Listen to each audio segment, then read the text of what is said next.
This is Talha भट्टी और आप लोग देख रहे हैं मेरा यूट्यूब चैनल इडेवन अकेडमी। जी स्टूडेंट्स, आज का टॉपिक जो हमें डिस्कस करना है उसका नेम है गोल्जी कम्प्लेक्स। उससे पहले अगर आप लोगों ने हमारा यूट्यूब चैनल अभी तक सब्सक्राइब नहीं किया तो please hit that subscribe button, और अगर आप लोगों को हमारी वीडियोस अच्छी लगती हैं तो प्लीज वीडियोस को लाइक भी कर दिया करें। इससे मुझे मोटिवेशन मिलता है और मैं ऐसी वीडियोस और बनाता रहूंगा। तो चलिए टॉपिक को स्टार्ट करते हैं।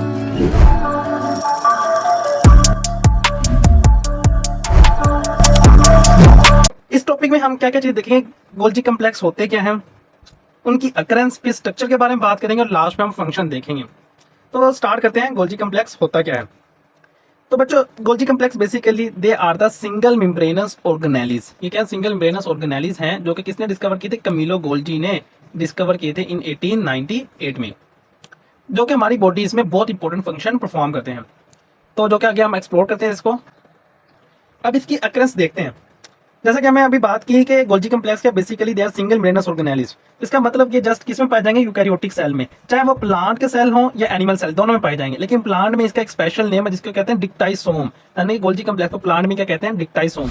अब बात करते हैं इसके स्ट्रक्चर की। जैसा कि हमने प्रीवियस लेक्चर्स में देखा था एंडोप्लाज्मिक रेटिकुलम के, दो तरह के एंडोप्लाज्मिक रेटिकुलम होता है, एक रफ एंडोप्लाज्मिक रेटिकुलम, एक स्मूथ एंडोप्लाज्मिक रेटिकुलम। जो रफ एंडोप्लाज्मिक रेटिकुलम होता है वो किस में हेल्प करता है बच्चों? They help in the synthesis of protein, क्योंकि उसके ऊपर क्या होते हैं? राइबोसोम्स होते हैं।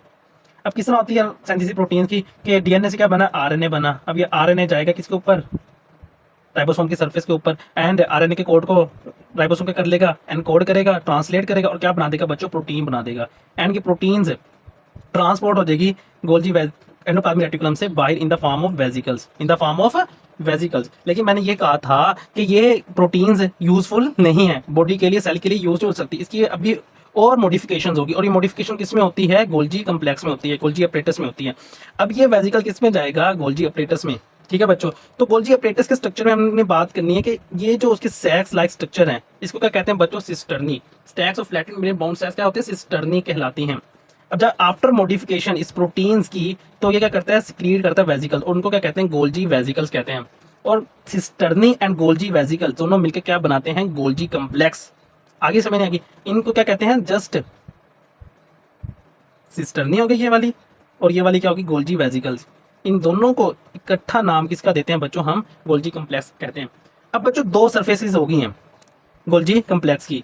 एक वो सरफेस जो कि एंडोप्लाज्मिक रेटिकुलम या न्यूक्लियस की तरफ है, उस सरफेस को कहते हैं सिस सरफेस कहते हैं। क्या कहते हैं? सिस सरफेस। एंड वो सरफेस जो कि किसकी तरफ है? प्लाज्मा मेम्ब्रेन की तरफ, उस सरफेस को क्या कहते हैं? ट्रांस सरफेस कहते हैं। क्या कहते हैं बच्चों?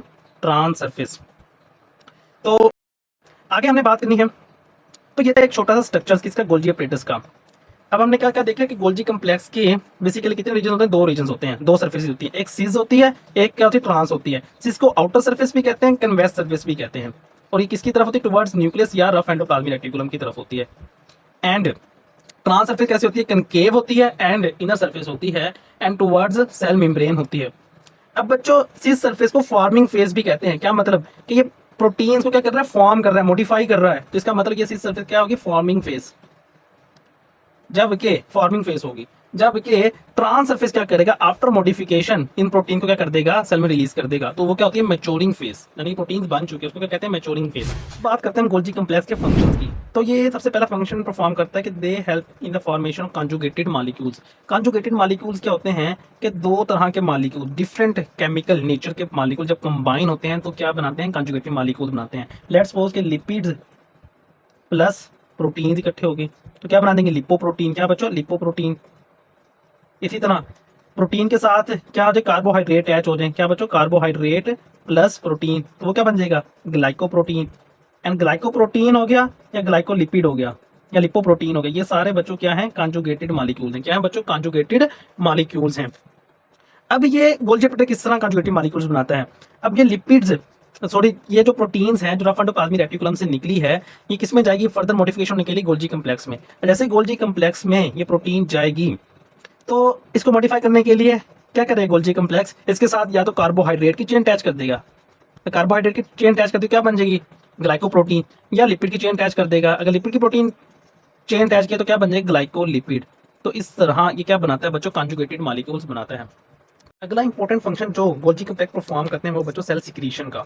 मतलब कि प्रोटीन की क्या करवाता है? सिक्रीशन करवाता है फ्रॉम द सेल से। किस तरह बच्चों? जैसे ही ये प्रोटीन्स क्या हो जाएंगी, मॉडिफाई हो जाएंगी within the cell, within the sorry Golgi complex. जैसे गोल्जी कम्प्लेक्स में मॉडिफाइड हो जाएगी, एक ट्रांस सरफेस से क्या हो जाएगी, बाहर निकल आएंगी। अब ये प्रोटीन्स कुछ सेल्स के अंदर ही यूज होंगी, कुछ सेल्स के बाहर, जैसे कि फॉर एग्जांपल हार्मोन्स हैं या एंजाइम जो कि सेल्स के बाहर चाहिए, तो ये प्लाज्मा मेम्ब्रेन्स की एक्सोसाइटोसिस से क्या हो जाएंगे, बाहर निकल जाएंगे। तो इस तरह क्या होती है, प्रोटीन की एक्सक्रीशन हो जाती है। तो ये क्या, सेल सिक्रीशन भी हेल्प करता है कौन, गोल्जी कम्प्लेक्स।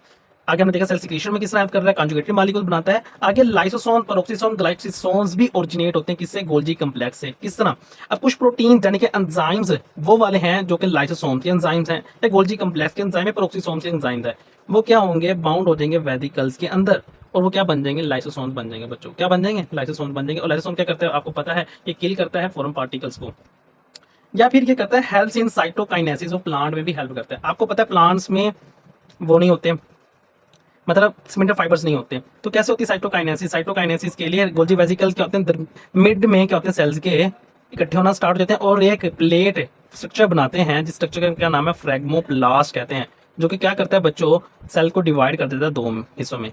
आगे समय नहीं आगी, तो मतलब हेल्प इन साइटोकाइनेसिस प्लांट में भी हेल्प कर रहे हैं, और सेल वॉल की फॉर्मेशन में भी इसका इंपॉर्टेंट रोल है। ये फ्रेगमोप्लास्ट जो होती है, ये क्या करते हैं, इंपॉर्टेंट मॉलिक्यूल रिलीज करता है, जो कि पैक्टिन, जो कि सेलुलोज का, और जो कि सेल वॉल का इंपॉर्टेंट केमिकल कंस्टिट्यूएंट है, और ये क्या था, सेल वॉल की फॉर्मेशन में भी हेल्प करता है। तो ये था बच्चों गोल्जी कम्प्लेक्स। होप सो आप सबको समझ आई होगी। अगर आपको मेरी वीडियो अच्छी लगी है तो प्लीज़ लाइक करें, शेयर करें और चैनल को सब्सक्राइब करें। मिलते हैं इंशाल्लाह नेक्स्ट वीडियो में। अल्लाह हाफिज़।